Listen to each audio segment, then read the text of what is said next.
Let all cats old enough to catch their own prey gather here beneath the high rock for a clan meeting.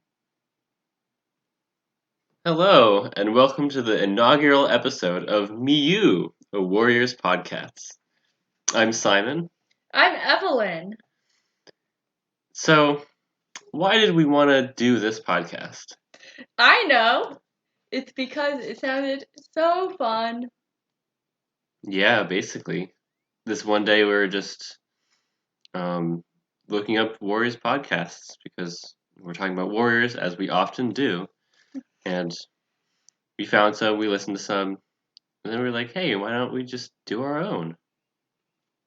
And that's basically it. Do you want to talk about our title? Oh, yes.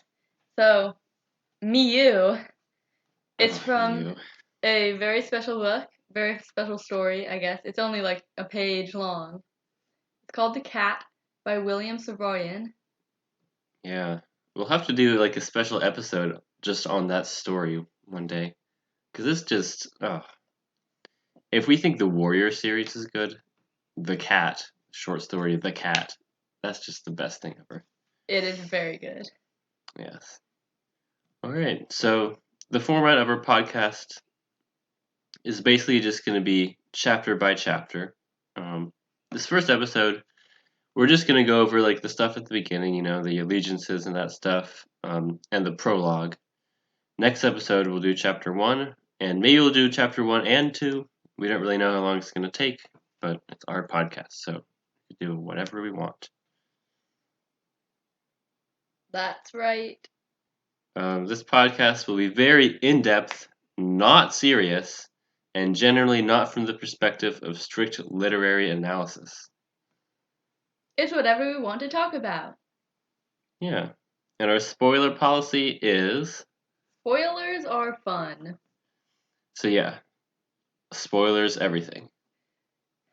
So, how did you get started with Warriors, Simon?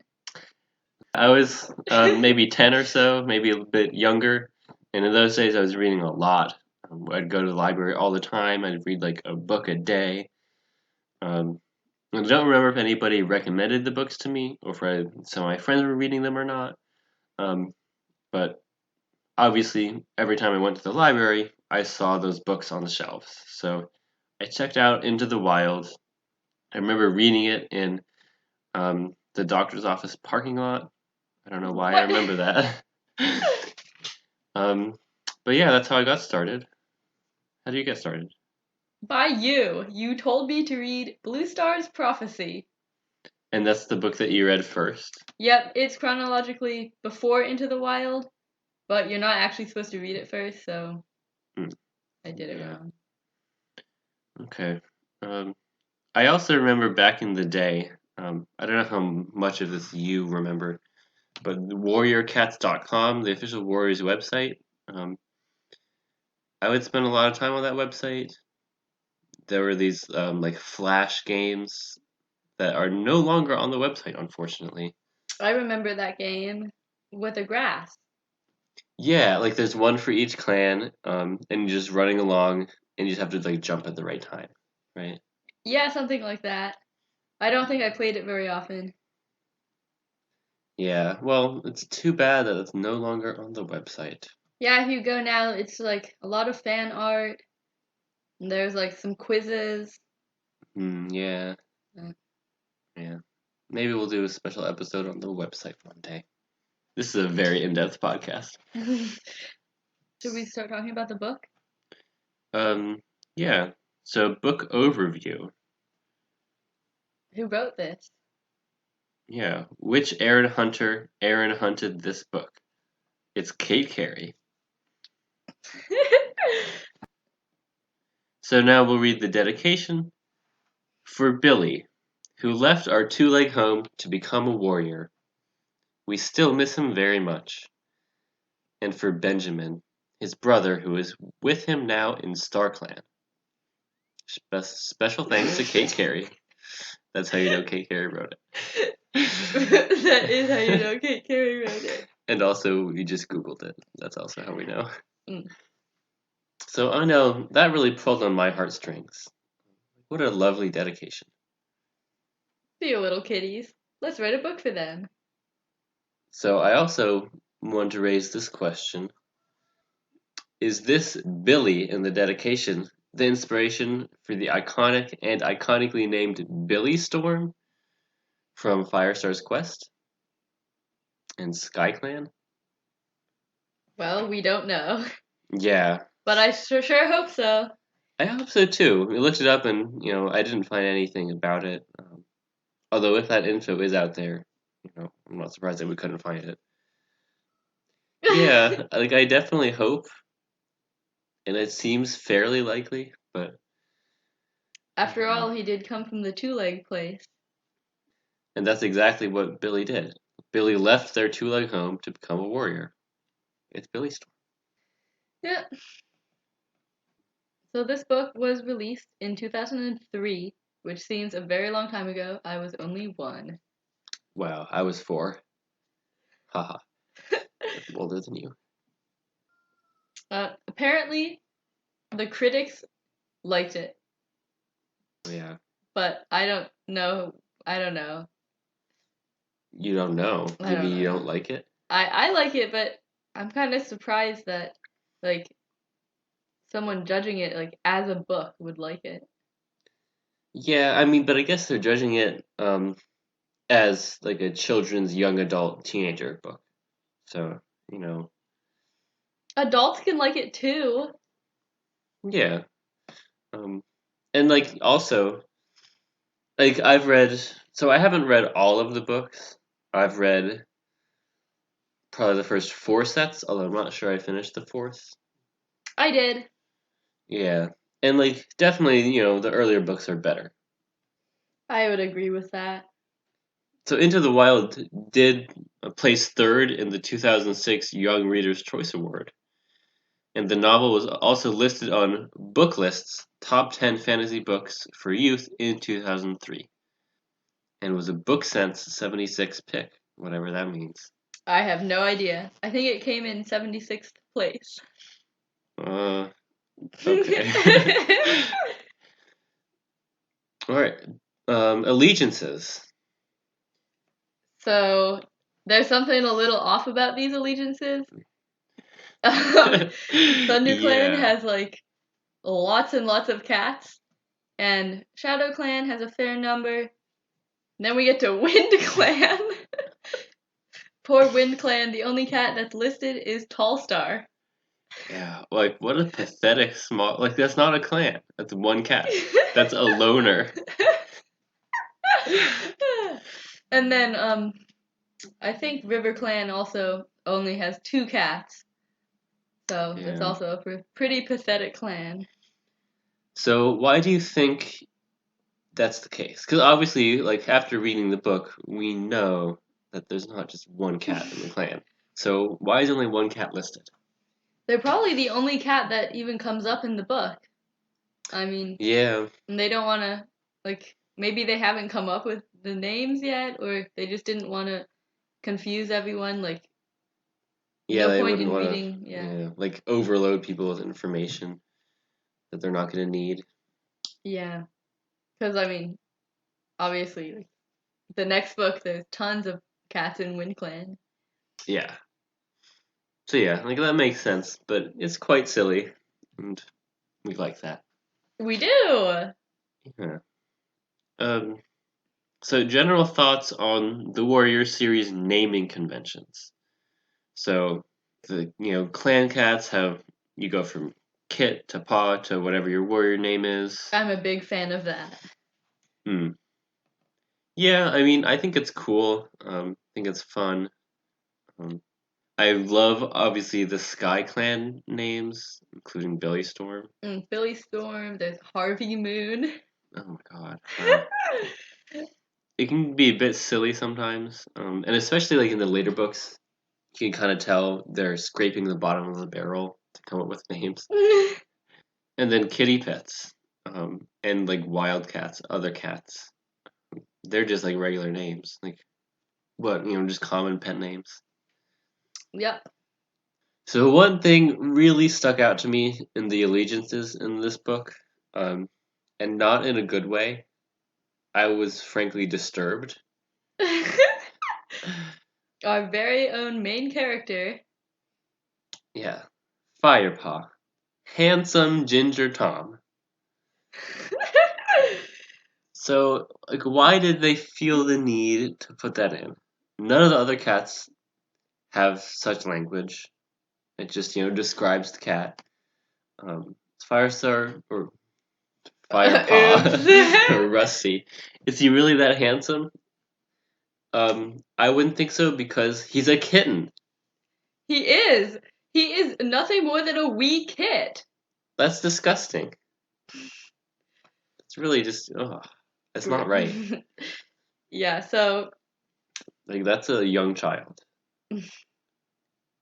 just saying. Yeah. All right. So, the maps. Do you have any thoughts on the maps? Because I certainly do. I like the maps. Definitely spent a lot more time looking at the cat version of the map than the two-leg version. Oh, yeah, I spent a lot of time looking at both. And I specifically remember, because I had heard it was like a real life location. So I remember spending like hours trying unsuccessfully to find where the location was in real life. It didn't work. No. Um, so according to an Aaron Hunter chat, the territory was originally based on New Forest, which is a forest in Hampshire in southern England. Um, but as the ideas developed, it became more of a fantasy place and not a depiction of a real world location. For example, New Forest does not have a quarry nearby. And obviously in the map there's the quarry. Cause yeah, like when you look at the two-leg version, it looks like they just took a map from real life and plopped it in there. But and changed it a little bit. But it's too bad. Like I really want to go to Druid's Hollow. They cut down 4 trees though. Oh yeah, they did. And do you remember in the next set of books, there's a cat who goes to the ocean, right? There is a cat who goes to the ocean. A few cats. So that makes sense, given that New Forest, like Hampshire, that's like on the coast, so they don't really need to travel that far. And yeah, like for example, so like there is a town named Shelford in England, and that's the name of like where Rusty lives, but it's like way further north, like near Manchester and Liverpool. Which by the way, Liverpool is a good warrior cat name. Yuck! That's horrible. And apparently Cherith and Vicky believe the clans to live in southern England, so keeping with, the New Forest theme. However, Kate views the forest territories as the woodland stretching beyond her cottage near Loch Lomond in Scotland. So we've got some rivalries going on here. I don't agree with Kate, even though she's the author of this book. That's not true. So I've been talking a lot about this, but I'll talk some more because apparently you don't really care about the maps. Fine. So I'm someone who has a strong interest in maps and geography in general, both real maps and fantasy maps. Just probably one of my biggest hobbies when I was younger was just looking at maps. Yeah, as far as maps and fantasy stories go, this to me is one of the most memorable, exciting, and well fleshed out. Like I can just picture it in real life. Except, well, not really ShadowClan. I was never really able to imagine what ShadowClan was like. But ThunderClan is very visceral, and WindClan especially too. And there's really just something special about it. And the lake just is not the same. The lake. So the other thing I found out when I was doing research on the maps is the lake is very, very close to the original location, the forest. Did you know that? I did not know that. I feel like I thought since they had to cross mountains, it must be like pretty far away. Yeah, so I saw a map where you could see both locations, and it's like 5 miles. Oh, come on. These cats trying to make it sound like such a big, hard journey. Yeah. like you can literally see there's the lake and there's the original place, and like a human could easily walk that in a day. Okay, I think it's time for the summary of the prologue. I wrote this, so River Clan and Thunder Clan are battling over the Sunning Rocks hunting territory, which was supposed to be Thunder Clan's, according to Thunder Clan, and which they had previously had. It seems like Thunder Clan is losing the battle. One of the warriors is Tiger Claw, and he wants to keep fighting, even though they're losing. But Red Tail seems to have more power over her clan. And wait, Red Tail is a Tom? What? Yeah, Red even Tail I is a knew that. tortoiseshell. What? Red Tail apparently is a tortoiseshell Tom. He calls for his warriors to retreat. And then back in the ThunderClan camp, Hmm. the leader, whose name is Blue Star, she is troubled by the defeat. She's worried that ThunderClan does not have enough warriors. And she's there with her medicine cat, whose name is Spotted Leaf. And suddenly there's a shooting star, and Spotted Leaf says that it is a prophecy from their warrior ancestors, Star Clan. The prophecy is fire alone can save our clan.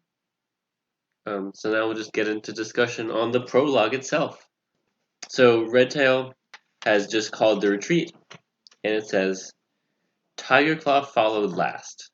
He hesitated at the edge of the forest and glanced back at the blood-stained battlefield. His face was grim, his eyes furious slits. Then he leaped after his clan into the silent forest. So already in the prologue, they're establishing what kind of cat Tigerclaw is, and I don't like him. Yeah, really, like, they're making him sound really, like, fierce and, like, just really fighty. Yeah, very fighty. I love the imagery. I'll read the quote. And then, as if on a silent signal, the creatures leapt at each other, and suddenly the rocks were alive with wrestling, screeching cats. Just close your eyes and imagine a large group of cats viciously attacking each other, rolling around, yowling, and screeching. I love imagining that. Yeah. Like, imagine if you were there and you saw that. That would be amazing. Like, They actually imagine, did this. imagine you live in Shelford, UK, and you go out on a walk in this park, this like woodland area, and you're walking by the river, and there's some rocks there, and all of a sudden a bunch of cats appear and just start attacking each other. Yep, that is crazy. So another thing I'd like to point out is the prologue begins by saying a half moon glowed on smooth granite boulders. But then later in the prologue, which I assume was the same day, Spotted Leaf is there talking with Blue Star, but usually a medicine cat will go to the moonstone at half moon. So I don't know what Spotted Leaf was doing back at the ThunderClan camp. Wow. That's a pretty like significant continuity error for the first like for the beginning of the book. Yeah, I don't know what they have to say about that. At the center of the frenzy of fur and claws, a massive dark tabby pinned a bracken-colored Tom to the ground and drew up his head triumphantly. So I had wondered, what exactly does a tabby look like, and what does bracken-colored mean? Well, if you ask me, bracken I picture as kind of a golden color. Hmm. Um, and tabby is just like a regular striped cat. Yeah, like I wasn't sure what tabby was. People say that all the time. Like, what does that mean? It's just like a cat with stripes. Okay. Yep. Actually, the official definition that I found is a cat whose fur is mottled or streaked with dark stripes. Dark stripe. Oh my gosh, dark stripe is a tabby. Yeah, wow. And I think I imagined the same for bracken, although maybe not quite as light colored. Kind of golden brown, like a baked Yeah. good. So I googled bracken colored, and apparently a bracken, like bracken, is a type of fern. It's not just like a bunch of stuff that's on the forest floor or whatever. So it's actually a type of fern. So the color could be green or like a yellowing green or like a light brown, like a dead fern. Um, and those are all images that I saw right away once I Googled. Um, According to the wiki, Oakheart, which is this cat who's described as bracken colored, is a dark reddish brown tom. So kind of like orangish reddish brown. This next quote is Oakhart, the tabby growled. How dare you hunt in our territory? The Sunning Rocks belong to ThunderClan. After tonight, Tigerclaw, this will be just another RiverClan hunting ground. The bracken-colored Tom spat back. So quite dramatic. A lot of conflict. Then there's this quote. Tigerclaw turned to see sleek, wet bodies sliding out of the water below the rocks. The drenched RiverClan warriors bounded silently up the shore and hurled themselves into battle without even stopping to shake the water from their fur. So there's more RiverClan warriors. Like, they're totally outnumbered. Yeah. And also, like, I don't really think about it when I read warriors, but a big thing about cats is that cats don't like water. Yeah. So it's kind of funny that there's a whole group of cats who swim. Yeah, well, there are, I mean, the other three clans are, like, pretty clear about hating water. Nature versus nurture, I guess. That's the question. Hmm. Behind her, Tigerclaw spat with rage as the RiverClan Tom sliced open his nose. Blood blinded him for an instant, but he lunged forward regardless and sank his teeth into the hind leg of his enemy. The RiverClan cat squealed and struggled free.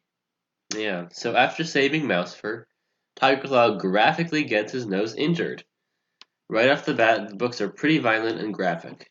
But for me, at least, it doesn't elicit the same reaction as if humans in a traditional human-centric story were getting injured in the same way. But it is pretty notable that there's like here and just throughout the books, there's a lot of blood and gore and stuff. Yeah, I haven't really had a problem with it. Like, it's not like that gross because they're cats.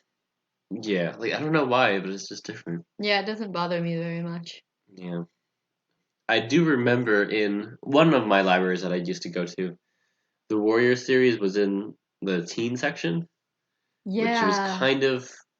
I always thought that was kind of weird because I know I read Warriors when I was not a teen, when I wasn't really reading many teen books. But I figured maybe the graphic nature of the books is why, but I never really knew. Yeah, I wondered that too. Tigerclaw. The yowl came from a warrior with a tail as red as fox fur. This is useless. There are too many RiverClan warriors. So this is the first instance of a non-human-like speech descriptor. The yowl came from a warrior. I guess humans yowl sometimes, but we'll see later on throughout the books. Cats yowl and mew and stuff. They don't mew, they mew. Okay. But thus far in the prologue, um, We had a growl. we have sentences that make it clear that somebody just said something, but they don't say like he said or said Oakheart or whatever. Like that one says he ordered. Mm-hmm. There's a yowl. There's another yowl. Wow, two yowls. Mm. I mean, they're in the middle of a battle. It's gonna be a lot of yowling. True. Oh, there's a meow. Retreat, ThunderClan, retreat, he yowled. That is what Redtail said. He said that recognizing that the numbers are stacked against ThunderClan, Redtail wisely calls for retreat despite Tigerclaw's protestations. So the battle's over now. We get to the conversation between Blue Star and Spotted Leaf. And Blue Star is described as gray. Yes, it says the gray cat. And this is notable, for me at least. On the cover of Blue Star's Prophecy, um, oh no, on the cover, the picture, like, it's very blue. It's like literally a blue cat. Here we see Blue Star is gray. I mean, it doesn't really make sense when you think about a cat being literally blue. Like not just like a dark kind of bluish gray, but like she was blue. It also could have been the lighting, I mean, like the dress, but the cat. oh, like the dress, the white and gold or black and blue. Yeah, That's true. the cat is blue or the cat is gray. So also notable, gray here is spelled Gray rather than Grey. And in the US, I guess both spellings are used commonly, but Gray is more common. And in the UK, Grey is commonplace. So an English author used Gray. I noticed that. Hmm. Next we have ThunderClan needs more warriors if it is to survive. Don't be greedy, ThunderClan. WinClan literally has one cat. Let's talk about StarClan. Yeah. Are you asking StarClan for answers? Meowed Spotted Leaf gently. So, StarClan, I don't think I remembered how big of a presence StarClan was throughout these books. They're there all the time. Yeah. Like, what are your general thoughts on StarClan? Well, it seems like they definitely have a lot of cats. They still like kind of stick to their own clans though when they're hanging out. Like, in StarClan? Yeah, and I recognize lots of the cats that were, killed in the book. So there really aren't like the cats who are much older. I don't know if they just fade away or if they just keep to themselves or what, but they don't seem to be helping their clans, giving them signs or anything. Mm. I don't really know what's up with that. That reminds me of that adage. Like, you die twice in your life. The first time when you actually die, and the second time when the last person who remembered you dies. Uh, Yeah. Like, what happens to those cats? yeah, I don't know. Yikes, though. Yeah. And obviously, StarClan is pretty heavy heaven allegory. It is. And we see later on, I don't think the Dark Forest is mentioned in the earlier books, but Dark Forest is hell. It is. There are no stars shining in the dark forest. It is at times like this we need the words of ancient warriors to help us. Has StarClan spoken to you? Luther asked. So maybe I'm missing something, but is this really such an unusual and difficult time for the clan? Because it seems like typical interclan strife to me. Like this is what we see throughout the books. The Throughout the clans are entire always series. fighting each other. Yeah, Yeah. I don't get it. Although ThunderClan doesn't usually lose. That's true. All right. After a few moments, Spotted Leaf lowered her head and turned to Blue Star. It was a message from StarClan, she murmured. A distant look came into her eyes. Fire alone can save our clan. So, you know it's a supernatural event because a distant look came into her eyes. That is very typical of the writing in these books. Fire? Blue Star echoed. But fire is feared by all the clans. How can it save us? Yeah, well. Yeah, so that foreshadows the fire in, what is it, books 3 or 4? Book 4. Yeah. Yeah, foreshadowing alert. Yeah. Fire is. Yeah. If StarClan has spoken, then it must be so. Fire will save our clan. Yeah, so there's this big prophecy. Um, and in typical prophecy fashion, the answer is not literally fire. It is a cat with the coloring that is similar to fire. Red. Yep. And actually, I don't know the answer to this, but so this prophecy was made before Rusty joined the clan, before the clan knew about Rusty. Who came up with the name Firepaw? It was Blue Star. Right. So she gets this prophecy.